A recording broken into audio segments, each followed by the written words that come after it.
বিশ্বৰ সৰ্ববৃহৎ ধৰ্ম হ'বলৈ গৈ আছে ইছলাম ধৰ্ম। ধৰ্মীয় জনসংখ্যাৰ বৃহৎ পৰিৱৰ্তন। আফ্ৰিকা আৰু এছিয়াত বৃদ্ধি পাইছে ইছলামৰ জনসংখ্যা। এইবাৰ বিশ্বজুৰি ধৰ্মীয় জনসংখ্যাৰ চিত্ৰত দেখা গৈছে ডাঙৰ পৰিৱৰ্তন। শীঘ্ৰেই বিশ্বৰ সৰ্ববৃহৎ ধৰ্ম হিচাপে পৰিগণিত হ'বলৈ গৈ আছে ইছলাম ধৰ্ম। শেহতীয়া জনসংখ্যা আৰু গৱেষণা বিশ্লেষণ অনুসৰি আফ্ৰিকা আৰু এছিয়াত দ্ৰুতগতিত বৃদ্ধি পাইছে মুছলমানৰ জনসংখ্যা। বিশেষজ্ঞসকলৰ মতে আগন্তুক দশকসমূহত ইছলাম ধৰ্ম বিশ্বৰ সৰ্বাধিক ধৰ্ম হোৱাৰ সম্ভাৱনা বৃদ্ধি পাইছে। গৱেষণা অনুসৰি অধিক জন্মহাৰ, কম বয়সীয়া জনসংখ্যা আৰু আফ্ৰিকা এছিয়াৰ বহু দেশত দ্ৰুত হাৰত জনসংখ্যা বৃদ্ধি পোৱাৰ ফলত বিশ্বজুৰি মুছলমানৰ জনসংখ্যা ক্ৰমাগতভাৱে বৃদ্ধি পাইছে। বিশেষকৈ ছাহাৰাৰ দক্ষিণ আফ্ৰিকা, দক্ষিণ এছিয়া আৰু দক্ষিণ পূব এছিয়াৰ দেশসমূহত মুছলমানৰ জনসংখ্যাৰ বৃদ্ধিৰ হাৰ অধিক।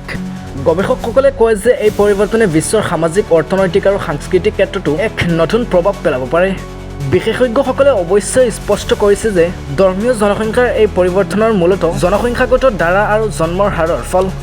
ইয়াত কোনো সংঘাত বা প্ৰতিযোগিতাৰ দৃষ্টিৰে চোৱাৰ সলনি সামাজিক পৰিৱৰ্তনৰ অংশ হিচাপে বিশ্লেষণ কৰাৰ প্ৰয়োজন আছে। সেই পৰিৱৰ্তনৰ অন্যতম গুৰুত্বপূৰ্ণ অধ্যায় হৈছে ইছলামৰ জনসংখ্যাৰ দ্ৰুতগতিত বৃদ্ধিৰ হাৰ, যি আগন্তুক বছৰসমূহত বিশ্বৰ ধৰ্মীয় পৰিসংখ্যাৰ এক নতুন দিশ ধাৰণ কৰিব পাৰে। News desk report, Nilbagan voice.